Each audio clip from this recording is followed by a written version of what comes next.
What's up, everybody? Noah Kaser back here for another episode of Noah Kaser Live. I got a lot to talk about this week, so let's get right into it. First up, we're going to talk about A Quiet Place Day One. So A Quiet Place Day One is the prequel to the very first A Quiet Place. So I went to theaters to see this with my girlfriend, and this is all about the very first day that the alien creatures crash to Earth. As New York City is invaded by alien creatures who hunt by sound, a woman named Sam fights to survive. So, this woman named Sam, she's a cancer patient, and she goes into the city with her nurse, played by Alex Wolff, and then that's when all heck breaks loose. This film also stars Joseph Quinn as Eric. I'm not going to tell you what Eric does and who Eric is in the movie, but this movie really, really surprised me because I'm a big fan of the first one, and I have not seen the second one. So, as someone who's missing the middle piece here, the second film in this 3-film series so far in release order, I really enjoyed this one. However, it's not without its issues. With that being said, this is not a bad film. This is not a bad film whatsoever. A Quiet Place Day One is definitely an okay film. Nothing I'm going to sit down and rewatch every single year. But I'll say this, Lupita Nyong'o as Sam does a fantastic job. So does Quinn. And Alex Wolff, while he's in it, is very good. He plays a very different role. I really enjoyed him as this nurse. He has a great bond with Sam. The cat is adorable. The cat steals this show. However, while there are a lot of the A Quiet Place isms that we get from our movie here, what really hurts it, what really, really hurts it, is we don't learn anything new about these creatures. This is your third film in this franchise that you have released. I get it, it's day one. We should have seen something more from these aliens, from these alien creatures. Instead, we don't learn a whole lot about them. We don't learn a whole lot about them in 1, 2, or day one. So now we know very little about these things. We know just that they're creepy looking. They're aliens. While there are a couple jump scares that are very effective, it's more tension based. The tension is what gets you here because the tension is so well built leading up to a good jump scare. And there's a couple good scares here. One involving a daydreaming sequence, if you will. Not a dream sequence, but a daydreaming scene that is really impactful. I did jump during that, and I like that because I wasn't expecting that to be in this type of a film. I was expecting, oh, look, a quiet, dark alley, roar, or it's a quiet scene, a book falls, we get that, we get multiple scenes like that. There's a nice little bond between Sam and her cat here. Again, Lupita Nyong'o steals this film. Fantastic performance. She's come on, she's Lupita Nyong'o. What do you want me to say? She's a fantastic actress, one of the best working today. She has an Academy Award for a freaking reason. I really enjoyed this one. It's not without its faults, but I thought it was a good enough film. If we would have learned more about these characters, about these alien creatures, and there were some predictable jump scares here and there that could have been worked on a little bit. A couple were unneeded, and we don't really have a new story except for now Sam, when the aliens are just in town, her main purpose is to go and get a slice of pizza because she doesn't know how much time she has left. Because she knows she's passing away. She knows she's passing away, and she wants to eat pizza where her father took her to eat pizza. I really enjoyed this one. I'm going to give this one a 3.5 out of 5. And on my grading scale, I'm going to give that a very good B-. A very high B-, but a B- nonetheless.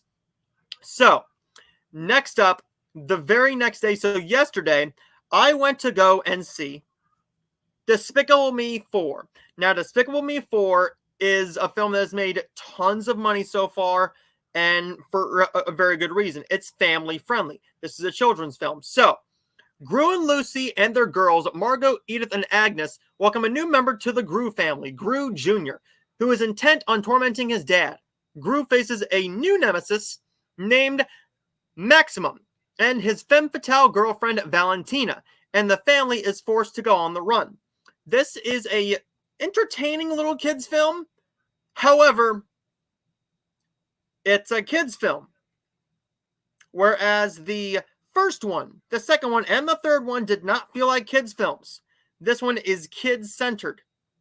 Yes, there are moments here and there where the parents will really enjoy seeing the bond between Gru and his girls and Gru and his boy. The minions are there. The minions aren't in there as much as I thought they would be, and I really enjoyed that, because if this turned into another Minions movie, I was going to be just completely annoyed. I enjoyed this for what it was. Not saying it's a good movie, because it's not. But for kids, this is a good film. As a critic, this film really did not work for me, because the jokes are so forced. There's no build up to a joke. There's only a couple times I did laugh, and one of the scenes is during the salon scene. I enjoyed that scene. I really enjoyed the scene in the grocery store, because that was actually building upon a joke that happened earlier in the film involving the salon.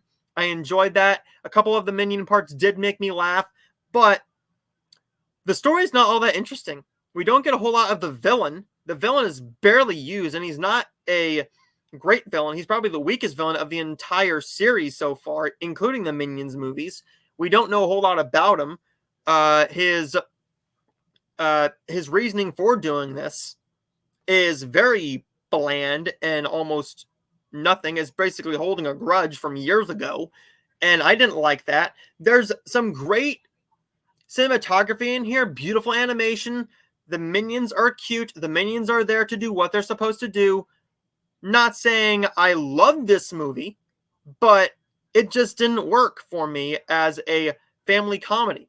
The other three films to me had more of a family bond, where this one, you don't build that family bond. And there's a side character in here who it's a teenage girl the same age as what is her name? As Margot, and she wants Gru to teach her how to be a supervillain. She's barely utilized in that part. They do go on a heist one time, and it doesn't go the way they're going, so she all of a sudden decides that she wants to be a villain. But I think if you added her in as a friend for the girls, that might have been a better thing for that character to do compared to trying to become a villain. And I did really enjoy the club scene at the summer club with the tennis. That was really enjoyable. I enjoyed that. That got me to laugh. But this movie really did not work. The jokes did not land most of the time. The minions were cute at times, but once we get to the super minions, then it got really stupid. It got really stupid. There's one who flies. There's one who shoots a laser out of his eye. There's one who's super strong, and there's one who looks like the Thing from Fantastic Four and eats everything and can break through everything. I really didn't like this film all that much, but can I see why people enjoy it? Yes. Do I know why it has a 90% on Rotten Tomatoes? Yes, because the families are not going into this looking for issues. They're not. They're going into this for their kids. Their kids are going in there to look at the minions, laugh at the minions. When they spank the one minion, the kids are going to laugh. When they throw the soda can in the vending machine, when the one minion is caught in there, they're going to laugh. That's all this film is for. Now, there's not a lot here for adults besides a little bit of a subplot of Gru trying to form a bond with his son, his new son, who's not all that fond of him. He's more of a mama's boy compared to a daddy's boy. And I did enjoy that because there's a nice moment that made me smile at the very, very end between those two. But there's nothing overly amazing about this film. Overall, I thought this film was just okay. Not a bad film at all. Not awful, but certainly not good either. So I went right down the middle with a 2.5 out of 5 for this one. And I can definitely say this film is probably going to reach $700 to $800 million. We have a competition in the upcoming weeks. Not this week, but in the upcoming weeks with Twister. With Twister and Deadpool and Wolverine. The the crowds are still going out to see Inside Out, which we'll talk about here in just a minute. But I really enjoyed this for what it was, but by all means, not a good film. I'm glad I got to see it in theaters, though. So next up is going to be my review for the brand new Tyler Perry film on Amazon Prime, Divorce in the Black. Now, Divorce in the Black is, like I've already said, the brand new Tyler Perry film on Amazon Prime. I had no plans on reviewing this until I went, wait, I did not watch his Netflix film. So, this one's all about Ava, played by Megan Good. A young banker is devastated when her husband named Dallas abandons... Let's try it one more time. When her husband Dallas abandons a marriage she is determined to fight for until fate intervenes, revealing his wicked deeds that has trashed their marriage and once upon a time sabotaged Ava's destiny to be loved by her true soulmate. Now, I will say this. This is a lot better than it has any business being.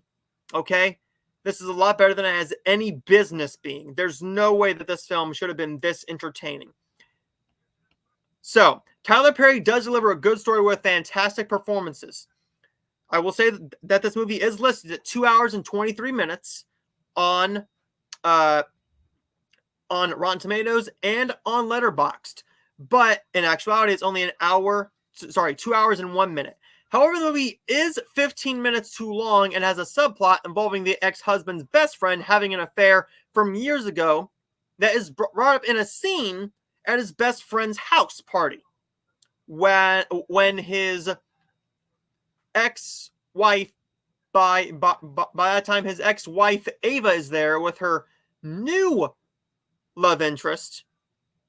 He's there for some unknown reason, and while it's a well-written and very well-acted scene, it just felt unnecessary and made that 5-minute scene just feel overly long, and they don't expand upon that.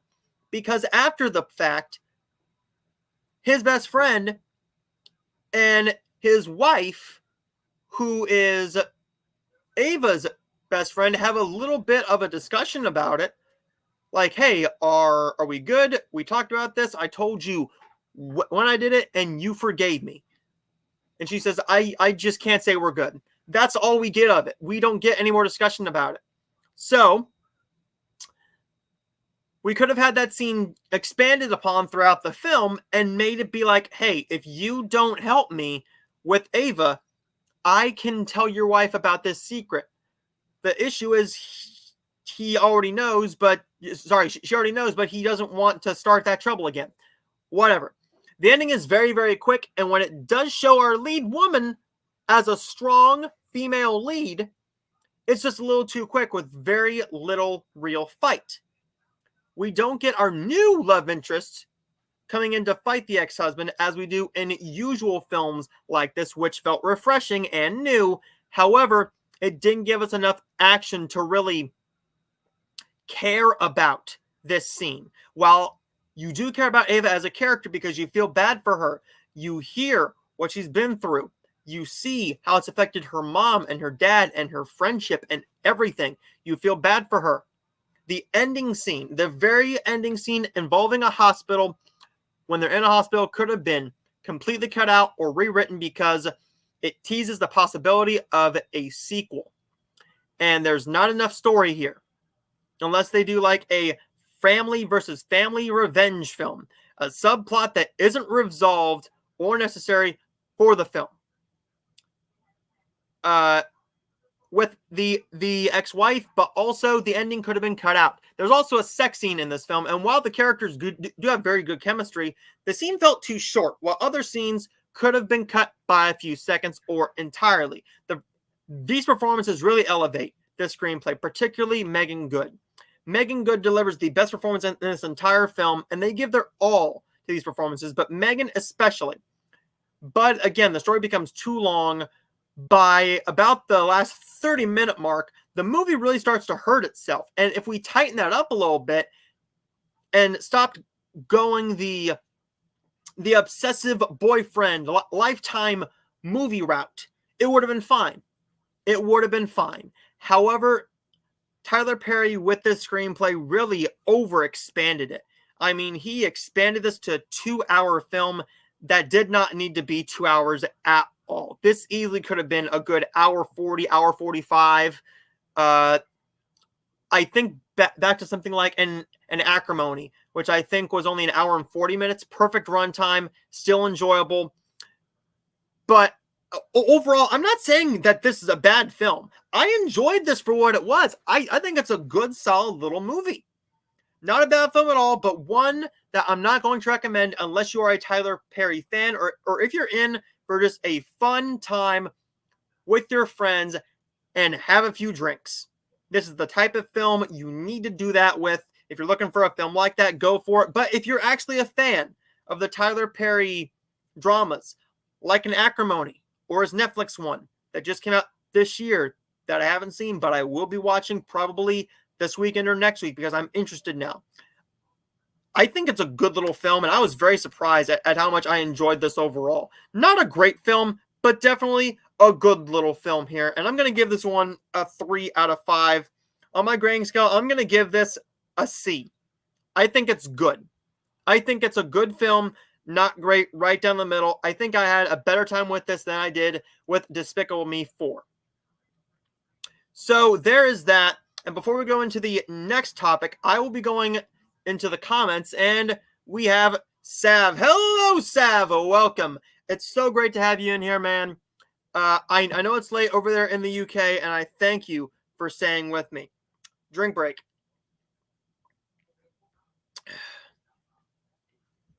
This show, I am by myself. No Cam, no Gavin, no Kyle.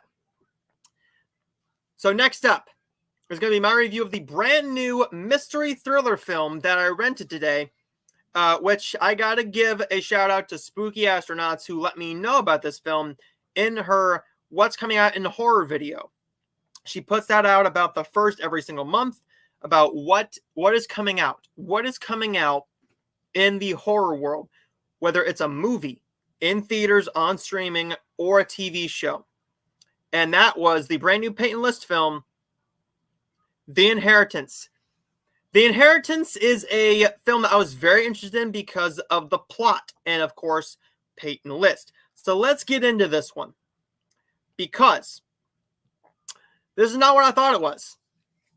Billionaire Charles Abernathy, on the eve of his 75th birthday, invites his 4 estranged children back home out of fear that tonight someone or something is coming to kill him. To ensure his family will help protect him from whatever's coming, Abernathy puts each of their inheritances on the line. They'll get nothing if he's found dead by dawn. So this one stars Rachel Nichols, Peyton List, and Austin Stowell. This is a really, really entertaining film. Not in the good way, though. This movie should have been better. This should have been better. Not that it's an awful film. Peyton List does her best, but she's barely in the film. She's barely in the film. They build this movie around her. All the screenshots are of her. All the stills I could find are of her. And when I look at the poster, this is the poster. I have the poster right here on Letterboxd. And it's just her. She's barely in the film. She's the reason I'm watching this. And I think that's the reason why everybody's going to watch this. No offense to the rest of the cast, but Peyton List is your biggest name in this film. She's your biggest name in the film.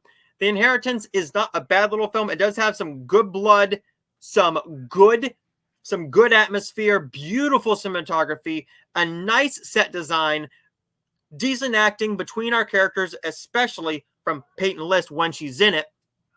But the story is not all that well written. You don't care about the characters because you don't get to know them as well as you're supposed to. You're just thrown in there and you just know that Peyton List's character is a rich influencer. She's an influencer. That's basically it. That's it. Her daddy has money. She's an influencer and she goes live on TikTok, Instagram, and Facebook, and YouTube, and whatever the heck else you can go live on. And she's famous for it. That's basically about it. And she gets millions of viewers on it. no build on our characters, a subpar story that could have been great, but the performances and the atmosphere really do make up for it. Not saying that's going to save the film from getting a good score, but I'll say this: I enjoyed what I saw in the trailers, and I thought I was going to get a really solid little horror film. Instead, I got a mediocre horror film that I'm not going to even remember watching until I look back at my July list. While this isn't an awful film, it's fine. It's a fine little rental for $6.99. Definitely check it out if you're a horror fan. If you like to watch all things horror, this might be up your alley. There's some good makeup. I'll say that. Very good makeup and stereotypical scares, but I enjoyed it for what it was. Didn't disappoint me as much as I thought it would. I was expecting awful acting, except for Peyton List. And I went in for Peyton List, didn't get much of her, but I like her as a whole. So, overall, I'm going to give this a 2.5 out of 5. So, there's my review of The Inheritance. And I do want to talk about one more. This is a film that I was sent to review, and I would really like to talk about this. But before we do that, let's go into the comments one more time. Happy to be here. We're happy to have you here, Sav. I'm a Peyton List. Do I recommend this film? I recommend it if you're a Peyton List fan. If you want to see her in the film, you're going to get to see her in the film. I think she delivers a good performance, and I'm very excited to see the first part of wow,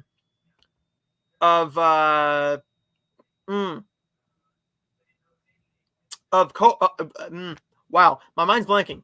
Of Cobra Kai next week. It drops on the 18th, and I cannot wait.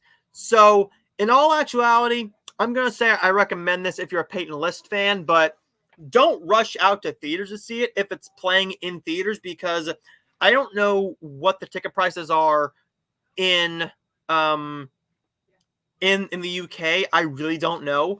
But if you're interested, check it out as a nice little low-budget horror film. But next up, we're going to talk about the brand new film that I was just sent to review, and that is The Blue Rose. The Blue Rose is a brand new low-budget horror fantasy drama film that I knew very little about. And when this film started, I was charmed. It's set in the 1950s, and two rookie detectives, as they set out to solve a homicide, only to find themselves in an alternate reality made up of their worst nightmares. This one stars Olivia Scott-Welch and George Barron. But it does also have one other actress who horror fans will know, and I'm going to try to say her last name. It's Danielle Bissotti. She's the woman. She's Parker Crane's mother in Insidious Chapter 2. So she's the creepy woman with the black hair in Insidious Chapter 2. I just gotta say this. George Barron steals this whole entire film. George Barron wrote, directed, and starred in this film. This dude kills it. The Blue Rose is a beautifully shot and somewhat original feeling film, and it's a mix of a 1950s comfort, light, upbeat film in the beginning, and then a couple minutes later, it turns into a mind-bending A24-like horror film just minutes later. The performances are great, especially from George Barron, who steals a couple, if not all of his scenes.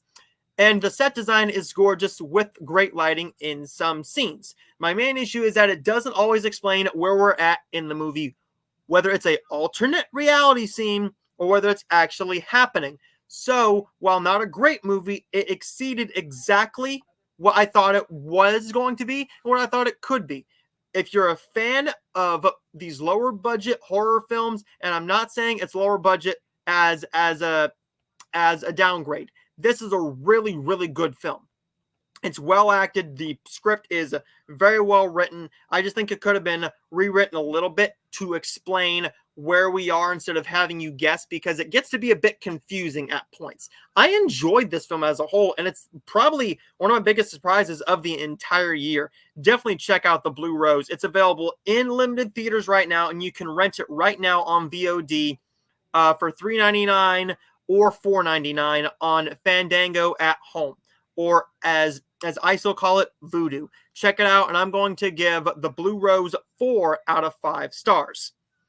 So up next, we have some news topics to talk about. The news topics we have to talk about, this is big. Let's take a look at the comments. Oh, I like Cobra Kai. I like Cobra Kai too. Cobra Kai is very, very good. I think that the Danny and Johnny thing is getting a little bit old all these years later. Now they're starting to work together. I'm liking that. I really do like it. I've not heard of The Blue Rose. Neither had I until I was offered a screening link of it. And I was very happy I accepted it. I was very cautious. I was a little scared. I'm not going to lie. I was a little scared at that. Would you call it a cheesy horror movie? No, not cheesy at all. This has a decent budget to it. When I say a lower budget film, okay, what I mean by a lower budget film is it's not like $15-20 million. There's some good effects here, but it's all done mostly practical. It's done mostly practical in here. And I enjoyed this film. Definitely check it out. I don't know if it's available in the UK. You might want to check that out. If it is, I'm sure it'll be on DVD at like a CEX. Maybe can you rent films over there in the UK, Sav? I would love to know, because you are a friend in the UK, and I really don't know how the UK movie rental system works on Amazon. If you have like a Vudu or a place to rent the digital films as easy as we do, because we have the iTunes. We have YouTube, we have Prime, and Fandango at home. We have all that stuff over here in the US. So I'm not sure how it works over there, but definitely check it out if you're interested. So next up, we're going to be talking about Inside Out 2. Inside Out 2 is now the biggest Pixar movie ever. That's insane. That is really insane. I'm not even kidding you. It is ridiculous at how well this movie is doing. Not that it's a bad thing, but oh my lord, this is crazy. So let's take a look at this. Let's take a quick look at this. It's an emotional day over at Disney and at Pixar because on Wednesday, Inside Out 2 passed up Incredibles 2 $1.242 billion at the box office to become the top grossing Pixar title of all time at the worldwide box office, not adjusted for inflation. That puts it at number 4 on the overall list of the top grossing animated films, and the climb is far from done. Which means it could ultimately end up ranking at number 1.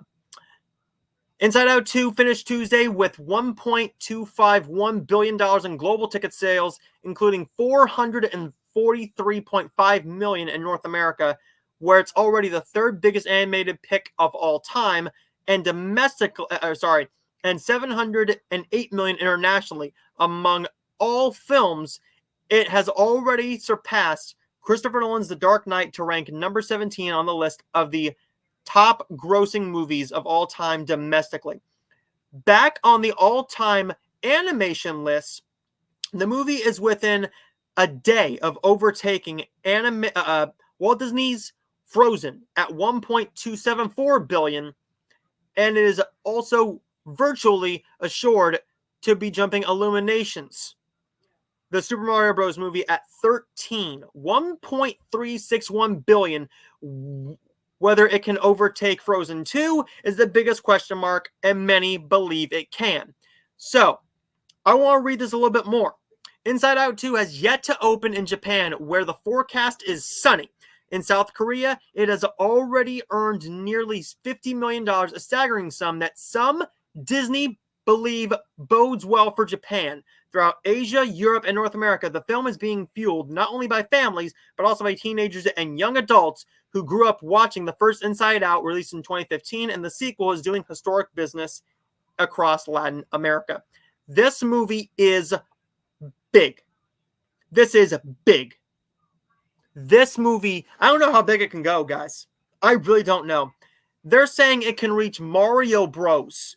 Mario Bros. If it can do with $20-30 million, $20 or $30 million in Japan opening weekend. I don't know how well films do over in Japan, but oh my lord, it is making bank, and they are thinking about doing a sequel. I guarantee you there might be talks of a third. Of $1.2 billion, are you kidding me? Potentially taking over the Mario Bros. Movie? The Mario Bros. Movie. I don't see it overtaking Frozen 2. If it does, this is the biggest animated film of all time. And not a film coming out this year will be able to beat it. Not a single film will be able to beat it. I don't know if Deadpool and Wolverine can beat this film now. I really don't. I don't. If it reaches the level of a Frozen 2 at $1.4 billion, you're talking about Barbie level. It's already made more than Oppenheimer. It's going to beat Barbie. It's going to beat the first Frozen this weekend. That's insane. The first Frozen has withstood. It has withstood its staple as within the top 5 grossing animated films of all time since 2013. And now we're going into July of 2024, and it could be, it's not could be, it's going to be kicked out. It is going to be kicked out. I love this movie. It's currently my 3rd favorite film of the entire year, and I'm so happy that it's doing very, very well because Pixar needed this. Pixar needed this film to do well, because if it didn't, then Pixar was going to be in the hole. If this film bombed, Pixar was in trouble. Pixar was in trouble. But what do you guys think about this? I'm very happy about it. Do you think that it can beat a Super Mario Bros? Do you think it can beat Frozen 2 as the biggest animated movie of all time? However, everyone is discounting the fact that The Lion King is actually an animated movie. The 2019 Lion King is the animated movie. It's CG. It's not live action. Sure, they call it live action, but it's computer-generated image. All done by CG except for one shot at the very beginning, shooting the sun rising in Africa. Everything else is CG. It's animated. It's animated. But there's that, guys. Let me know what you think in the comments down below. Let's get into the next topic.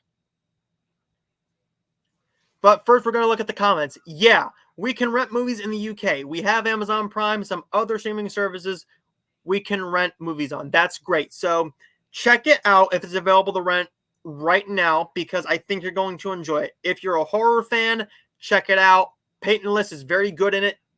Granted, she's not in it a lot, but I enjoyed it. And Sav also says he thinks it can beat them. I think so too. I don't see it beating.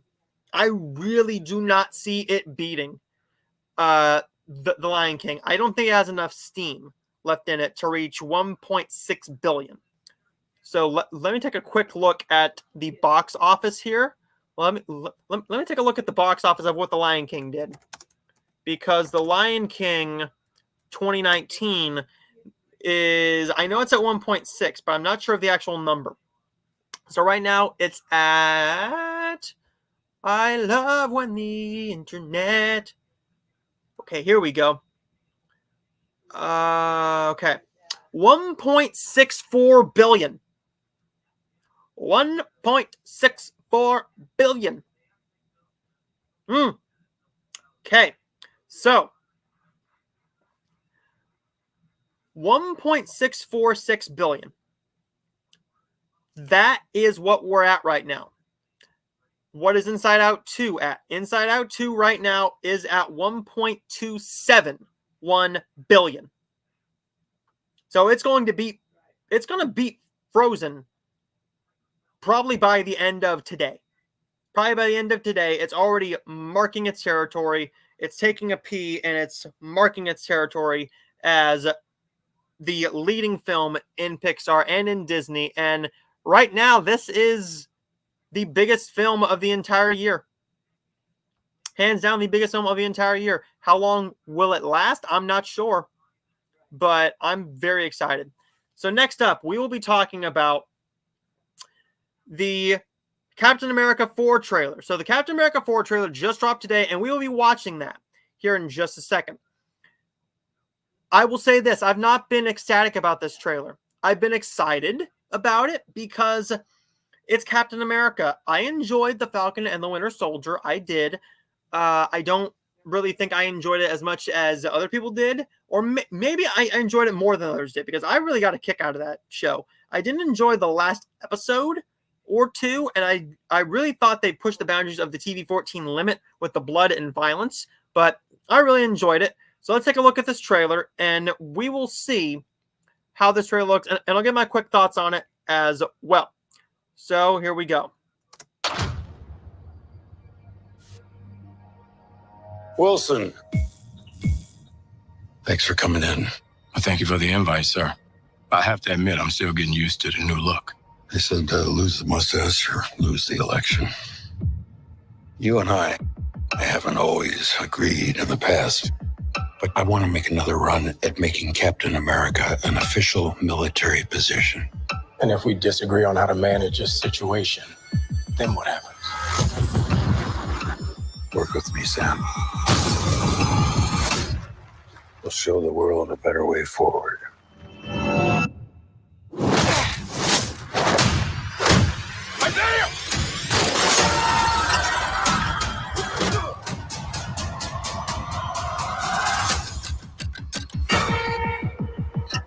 Sir, your inner circle's been compromised. Either you can't see that, or you don't want to. What if it's a trap? Global power is shifting. You're just a pawn.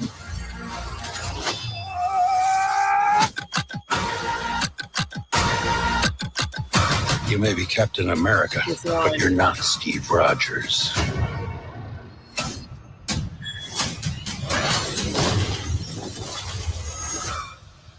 You're right.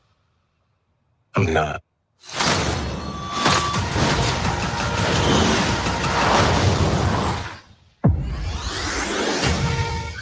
Come on.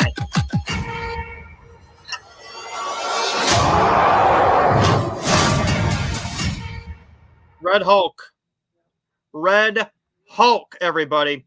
I didn't think that we were going to get a Red Hulk. I heard rumors. I don't know if it was officially announced, but Red Hulk is officially in the film. How much is Red Hulk in the film? I don't know. I really don't know. I will say this. I'm looking forward to that film. The line, you might be Captain America, but you're not Steve Rogers. When I watched that this morning, I gasped. I was cheering. I was excited because I was not expecting a line like that in here. And Harrison Ford delivers that line with power.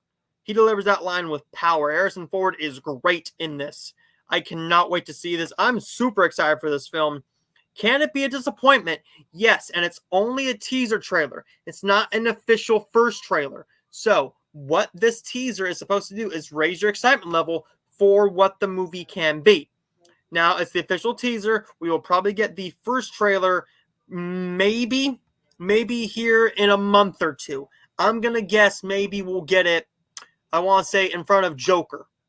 Because I could see them doing it in front of Joker. I could see them doing it maybe in front of, like, put out the first trailer maybe in October. Or stick it in front of, like, Venom. Stick it in front of stick in front of Wicked and Moana. Stick in front of everything. I love this trailer, and I cannot wait to see that film. I'm so excited to see what this film is going to be, and let's just hope after Deadpool and Wolverine, the MCU keeps on going on an upswing. Having not seen the film yet because it's not out yet, I'll be seeing it on the 27th at 6:30, but I cannot wait to see that film. So let me know what you think in the comments down below, and do you think that Captain America 4 is going to be a great film, or are you optimistic like me? Let me know in the comments down below. So before we go into the next topic, let's take a look at the comments. Sav says, Captain America trailer good. I'm excited for it. So am I, but I'm optimistic because we had a good trailer with Ant-Man and the Wasp, Quantumania, and a good trailer for Thor, Love and Thunder. While I don't hate those films, I really don't hate any film in the MCU besides the first Doctor Strange did not work for me, and I haven't seen it since it came to DVD, which I need to rewatch it by this point. But there is that. I'm looking forward to it. I'm super excited about it, and I cannot wait to see what we have in store for Captain America 4 and, of course, Deadpool and Wolverine.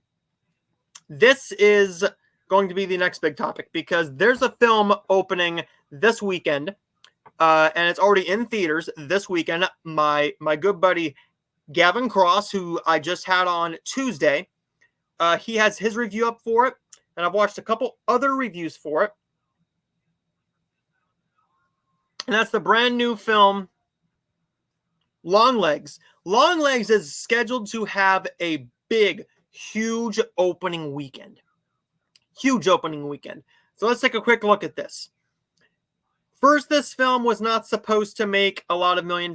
And then out of nowhere, this film blew up more than anybody thought it would. So before we take a look at this, box office, Longlegs makes $3 million in previews, surpassing Immaculate to set Neon record. Okay? So, as this moves slower than a turtle, horror fans are turning out. Let's try it one more time. Horror fans are turning out for Neon's indie scarer Longlegs, which is getting great reviews and buzz from the general audience community. The film starring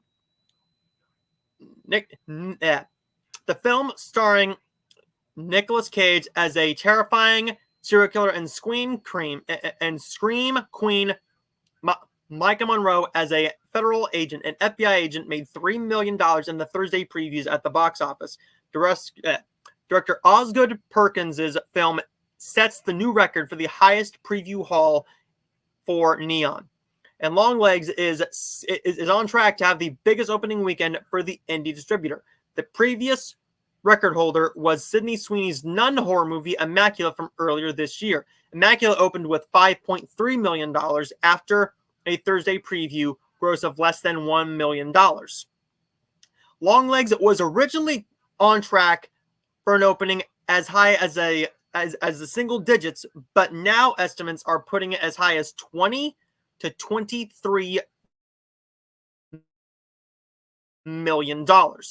So, let's put that into context, okay? Let's put that into some good context. Let's take a look at what something like The First Omen did, all right? Because The First Omen did not open phenomenally well. It did not open phenomenally well. What do you think this film made? What do you think this film made worldwide? Well, not even worldwide, but domestically. Domestically, it made $20 million. Okay? I think that might be an overstretch. I'm not going to lie. I think that might be an overstretch in order to call it 20 to 23 million. I don't think it'll do that. I really don't think it'll do that.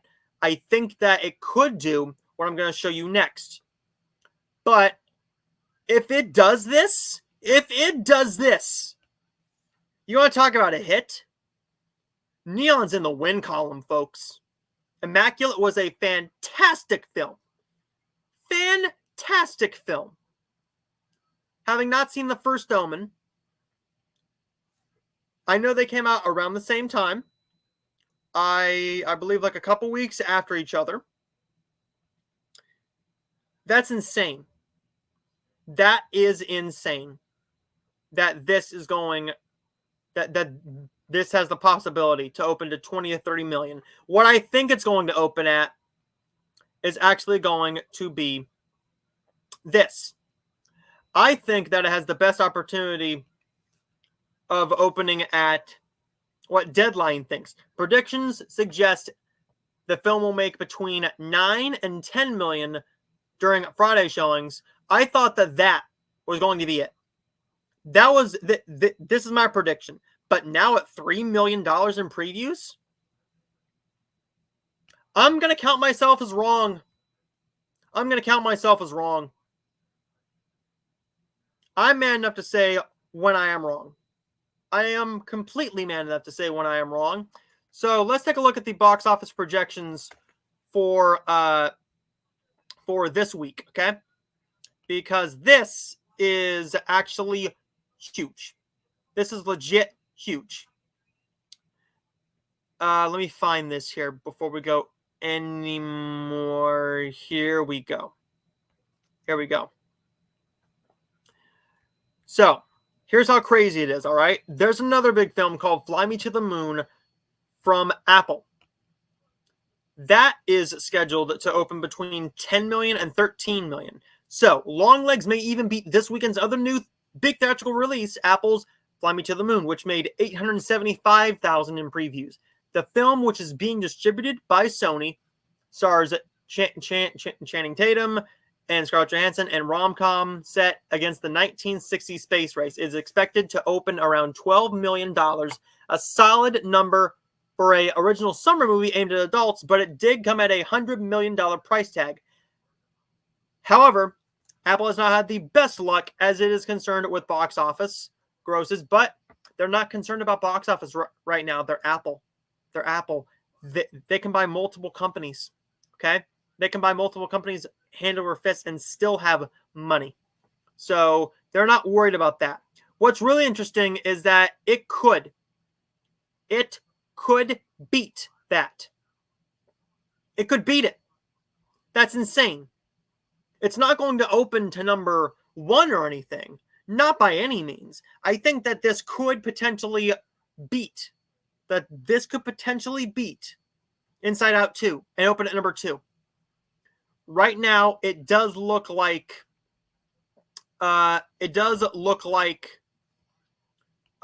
Gru and the Minions are going to take over again. So taking a look at this a little bit further, just a little bit further, as I've already said, the theater count is 3,300 for Fly Me to the Moon, and it's scheduled to be doing that. This is crazy. If it opens to $20 to $23 million, and this is coming from, I don't know where this is coming from. Illuminations and Universal's Despicable Me 4 will take the weekend at its second go. And its second go around with $33 million, 55% drop. I don't know if that's right, but we'll see. Fly Me to the Moon is expected to get pegged out by the 5th weekend of Disney and Pixar's Inside Out 2, dropping another 40% at $18 million.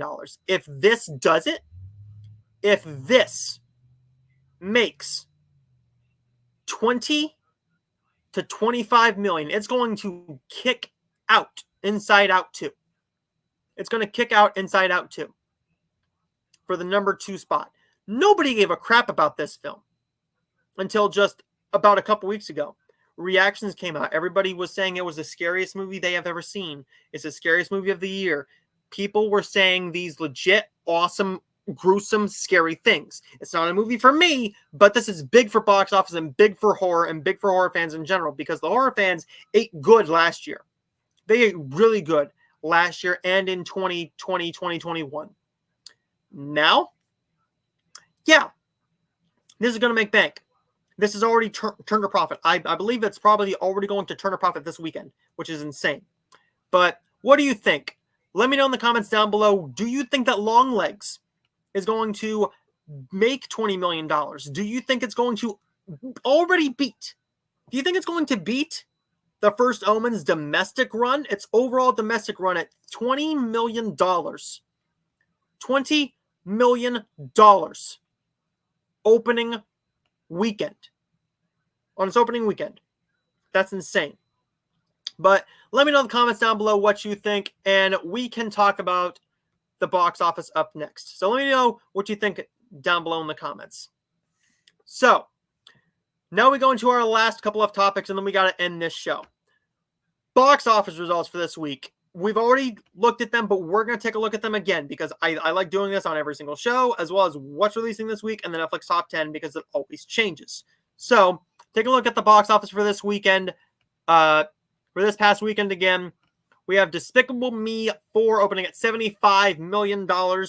Inside Out 2, $30 million, dropping 47%. Still holding strong, has not taken a 60% drop, and I don't think we'll see it take a 60% drop until potentially next week when Twisters releases. Quiet Place Day 1 still holding strong, 61% drop in its second weekend, $20.6 million. Maxine opening at $6.7 million. That's not bad. And Bad Boys Ride or Die still holding strong at $6.651 million. Rounding out the box office for it, it's probably going to reach about 375, 380 maybe before its box office run is done. That's an incredible run for a Bad Boys film. And A Quiet Place Day 1 is no slouch either. Take a look at this. Already $188 million. It's going to do $200 million. It's going to do $200 million. I don't know what the other ones did, but I'm going to take a quick look here. A Quiet Place. The first A Quiet Place made $334 million, and part 2 made $296. $296, almost $297. So it could even beat those. It depends on the box office hold, but it's already turned a profit. It's already a profitable film. That's insane to me. But again, the main two we're going to be talking about next week is going to be Inside Out 2 again, as well as how much of a drop does Despicable Me take, and Longlegs. Is Longlegs going to take down Inside Out 2 and open at number 2? Or are they underestimating it? Can Inside Out 2 do another $25 million? I don't know. I don't know. With what I'm hearing about Longlegs, Inside Out 2 might be down at number 3, but it could be right back up there at number 2. Or it could stay at number 3 next weekend when Twisters comes out. So, with all that being said, the box office is crazy. This weekend, Despicable Me 4 is going to make $300 million just domestically. With what they do this week, it is insane. It's going to do big numbers. It's going to do big numbers. And I think it could possibly reach $400 million worldwide this weekend. So let's take a look at the comments. Trailers can make movies look better than they are. That's very true. If you cut a good trailer and you have a bad film, it's all about the marketing. So if they're cutting a good trailer, then the marketing department is doing very, very well. However, if you make a bad movie, then we're just going to be very angry and disappointed. Longlegs sounds very interesting. It does sound very interesting. It's not up my alley, unfortunately. I am very interested to see what they actually do with it, to see how other people react to it with the box office and everything. But up next is, I've got a lot of movies to catch up on. Yes, I would highly recommend you go and see Inside Out 2. I would recommend, since you don't go to the theater a lot, I would highly recommend you rent The Blue Rose as well as The Inheritance. That's a good horror double feature that I did today, and I did not regret doing that double feature. One, because they're short films. Well, The Inheritance is only an hour and 18 minutes without the end credits. The Blue Rose is about 183, so 1 hour and 38 minutes. Not bad at all. Check them out, and you can knock those out within one night. One very good film in The Blue Rose, and one decent little okay horror film in The Inheritance. Next up, we will be taking a look at the Netflix Top 10. So the Netflix Top 10 has changed a little bit since we looked at it last time. And that is very, very surprising because if you look at what's come out, if you take a look at what's actually come out, let's take a look at this. The Netflix top 10 looks something like this here in the US. Number one is still Beverly Hills Cop Axel F. Minions at number 2. That was at number 3 on Tuesday. A Family Affair is at number 3. I really enjoy that film. I really like both of those films, Axel F. and A Family Affair. Vanished into the Night. I did watch that. I was going to review it. I don't have much to say about it. It was meh. It was a very meh film. I didn't enjoy the story. It didn't have enough for me to talk about in an actual review. Number 5 is Matilda. Number 6 is Shrek.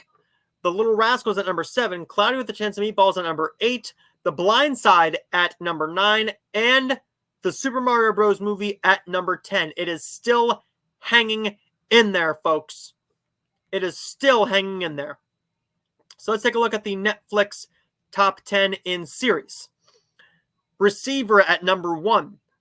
A stand-up special from Hannah Berner. We Ride at Dawn at number 2. The Man with 1,000 Kids at number 3. Vikings Valhalla. The final season dropped for that, or the new season. Is it the new season or the final season? I'm not sure. Supercell is number 5. So Vikings Valhalla at number 4. Supercell at number 5. Number 6 is Worst Roommate Ever. Number 7 is America's Sweethearts, Dallas Cowboy Cheerleaders. And number 8, Desperate Lies. Number 9, Your Honor. And number 10 is Barbecue Showdown. So there is everything in the Netflix top 10. We are not going to show that. So that is everything in the Netflix top 10. The final topic for this week is going to be what's releasing this week in theaters and on streaming. So let's take a quick look at this before we end the show. And I'll see all of you guys next time on Tuesday when I got a lot more reviews coming to you. So taking a look at what comes out this weekend and in theaters and on streaming, we're going to pull this up and boom, there we go. Boom. So that is this week. This week we do have Fly Me to the Moon is in theaters on Disney Plus. You can watch Descendants: The Rise of Red. That's the 4th film in the Descendants series.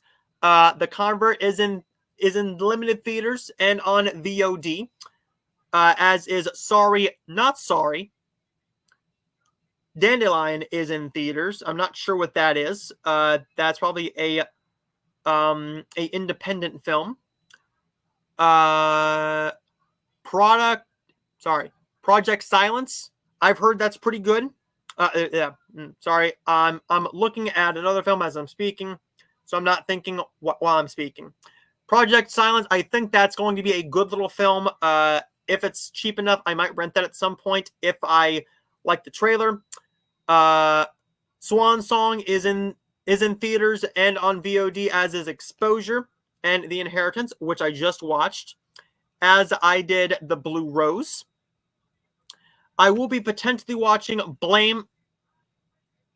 Well, that's great.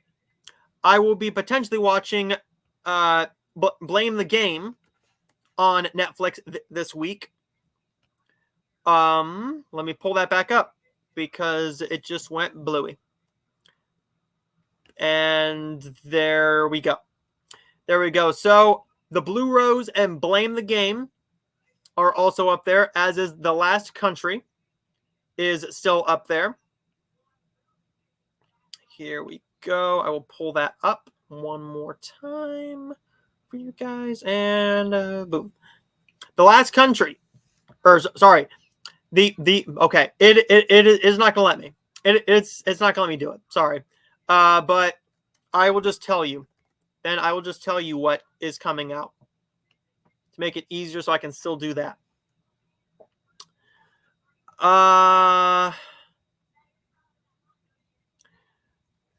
We have Skywalker's A Love Story in theaters, which is going to be on Netflix next weekend, and I will be watching that. The Champion is a foreign film on Netflix that I have interest in watching. I did rent the brand new Christmas film because we're family, and I'll have a review of that for you next week.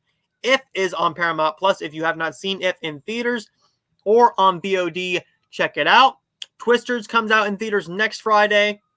And the Justice League Crisis on Infinite Earths Part 3 comes out next Tuesday, so I will be renting that once probably buying it, because I think it's going to be $20 to buy it. So I'll buy it and give you my review of all three, probably in 2 weeks. My Spy, The Eternal City, the My Spy sequel on Amazon that no one asked for.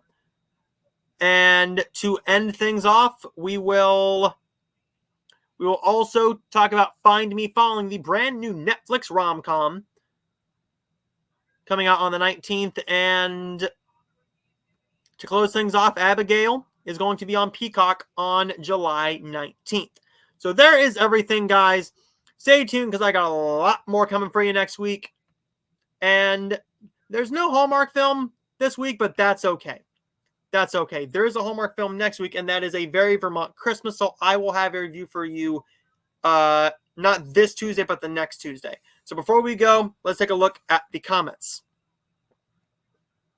I thought Beverly Hills Cop 4 was just an okay movie. See, and that is the greatest thing about movies, man. It is the greatest thing about movies. It hits people differently. If you thought it was just an okay film, I thought it was really good.